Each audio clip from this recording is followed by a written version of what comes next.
Bonjour et bienvenue à Pause Bible. Vous aurez remarqué peut-être le changement de cadre parce que c'est toujours les vacances, vous savez, c'est la réa-saison. Et je suis en France, de retour depuis l'annonce de, de la levée de restrictions ici.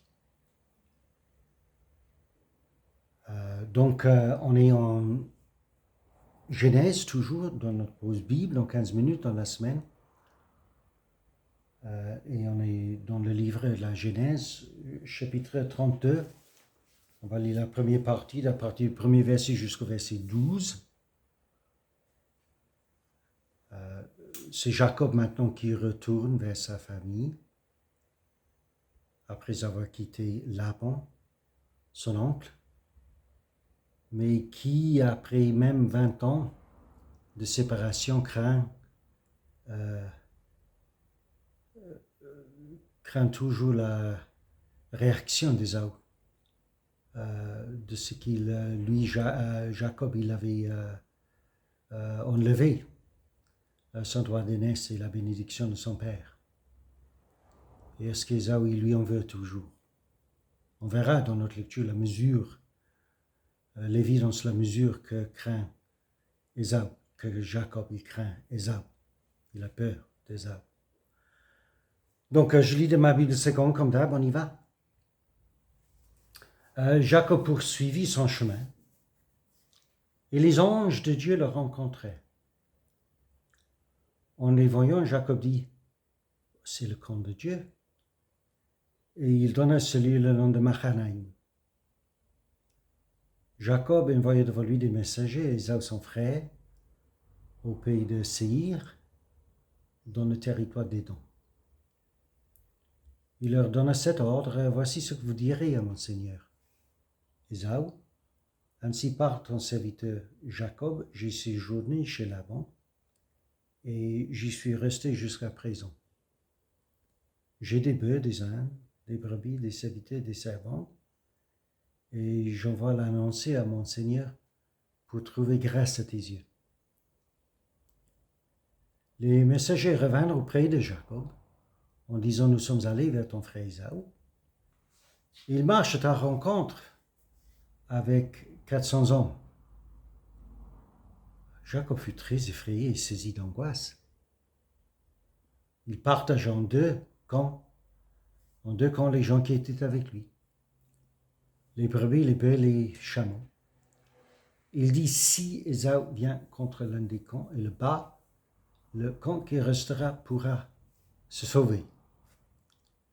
Jacob dit, Dieu de mon père, Abraham, Dieu de mon père, Isaac, Éternel qui m'a dit, retourne dans ton pays, dans ton lieu de naissance, et je te ferai du bien. Je suis trop petit pour toutes les grâces et pour toute la fidélité dont tu as usé envers ton serviteur, car j'ai passé ce Jourdain avec mon bâton et maintenant je forme deux camps. Délivre-moi, je te prie, de la main de mon frère, de la main d'Ésaü, car je crains qu'il vienne et qu'il me frappe avec la main et les enfants. Et toi, tu as dit, je te ferai du bien et je rendrai ta postérité comme le sable de la mer, si abondant qu'on ne saurait le compter. Donc on s'arrête là, avec la prière de Jacob, en appelant au secours à son Dieu. Et ce qu'il avait sûrement encouragé à faire cela, c'était la rencontre, c'était ce que Dieu était venu à sa rencontre tout au début de notre lecture, par voir des anges là.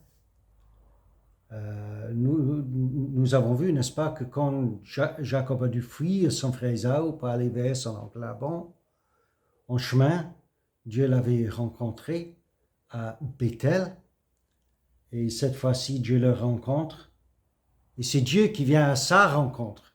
C'est ça qu'il faut bien noter dans la Bible.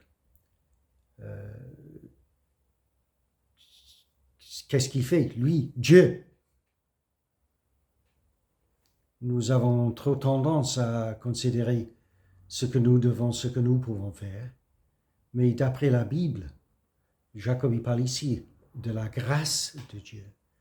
Et d'après la Bible parle d'un Dieu vivant, d'un Dieu fidèle, qui vient à notre rencontre quand nous en avons besoin, comme c'était le cas pour Jacob, ici. Et ça lui a donné du courage, et sur cette base, il a agi en envoyant des messages vers Ésaü, et puis en le poussant à la prière, quand l'annonce lui est faite qu'Ésaü vient à sa rencontre, il vient bien à sa rencontre, Ésaü son frère, avec les 400 hommes qu'il avait avec lui, ce qui a donné à Jacob une peur bleue. Mais voilà ce que nous avons vu dans notre lecture aujourd'hui. Et ce qui est à noter aussi, c'est l'humilité de Jacob. Enfin, peut-être il n'avait pas de choix, parce qu'il était encore dans un no man's land, mais dans un no man's land entre deux lieux d'hostilité, si vous voulez. Il venait de quitter Laban, son oncle, dans des conditions un peu difficiles. Et maintenant, il ne sait pas si après 20 ans, Ésaü garde pour lui la haine ou non. À cause du mauvais tour que Jacob lui avait joué il y a 20 ans. Donc, il sent son humiliation, il sent sa faiblesse, il le ressent, Jacob. Et donc, en toute humilité, il dit à son messager de s'adresser à Ésaü comme l'appelant mon Seigneur Ésaü, et de parler de lui, Jacob, comme étant son serviteur, Jacob.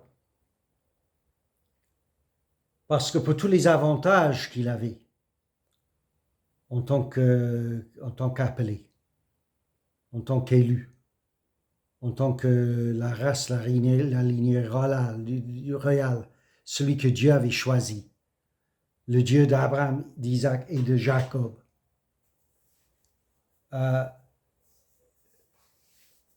Sa force, c'était Dieu. Sa force, nous avons dit dans notre dernière lecture que là-bas, il ne mentait pas quand il disait à Jacob qu'il avait toute la possibilité de lui faire du mal, par la force.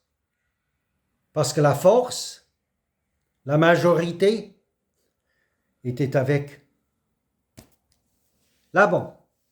De même, quand Jacob, il entend qu'Ésaü marche à sa rencontre avec 400 hommes, la force est toujours à Ésaü. Et si Ésaü veut lui faire du mal, il peut. Il est pour cela que Jacob il partage sa compagnie dans les deux camps, pour que si Ésaü il veut se battre avec une partie de sa compagnie, l'autre partie peut fuir, peut se sauver. Donc il prend ses effectifs pour essayer de se sauver et que sa famille se sauve. Parce que dans sa prière, il parle bien de la mère et des enfants. C'est là sa première considération. Sa famille. Ce qu'il peut faire, ce qu'il doit faire pour assurer leur avenir. Mais tout en gardant la promesse de Dieu. Il s'encourage par la visite des deux anges et sa rencontre avec Dieu à Mahanaïm, mais il s'encourage aussi et surtout par la parole de Dieu et par la promesse que Dieu avait déjà faite à maintes reprises à Abraham, à Isaac, ses pères, et à lui-même, maintenant, depuis sa rencontre, sa propre rencontre avec Dieu à Bethel, que Dieu ferait de sa postérité, je rendrai ta postérité comme le sable de la mer, si abondant qu'on ne saurait le compter. Bon, je reconnais, Seigneur, ta promesse, ta parole. Et c'est pour cela que je te prie, que j'appelle à ton secours. Mais, excusez-moi, pardonnez-moi même, si j'ai peur, parce que je viens d'entendre qu'Ésaü, mon frère, il vient à ma rencontre avec un sans homme. Est-ce que c'est pour me faire du bien, ou est-ce qu'il a cette force avec lui pour me faire du mal?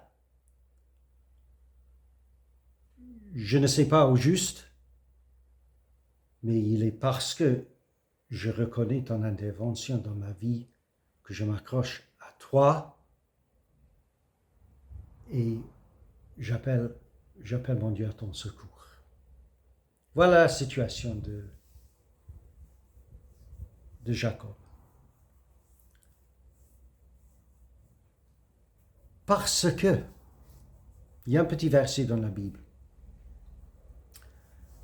dans l'un des prophètes, je ne me souviens plus si c'était Mika ou Mickey, mais ou Zacharie, l'un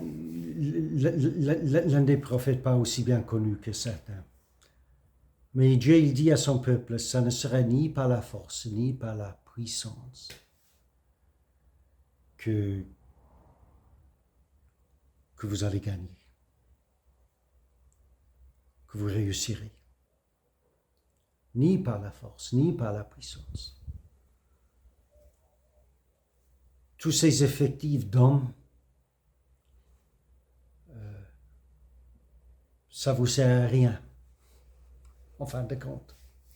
Parce que c'est ni par la force, ni par la puissance qu'on prévaut en tant que chrétien, en tant que peuple de Dieu, mais par mon esprit, dit l'Éternel. Et voilà, quelque chose pour nous à retenir. Et pour Jacob ici, dans notre lecture, il ne sait pas au juste qu'est-ce qui va lui arriver. Il a fait ce qu'il a pu ici. Mais maintenant, il a surtout prié et il doit s'attendre à Dieu pour avoir la réponse dans cette situation précaire où il se retrouve. Voilà. Bon, je vous laisse. Je compte monter à Paris ce week-end pour la grande manifestation là. Je crois que c'est Place Labour, sans eux, pour ceux qui s'intéressent. Et voilà, pour l'instant, je vous dis au revoir, bonne journée et à la prochaine.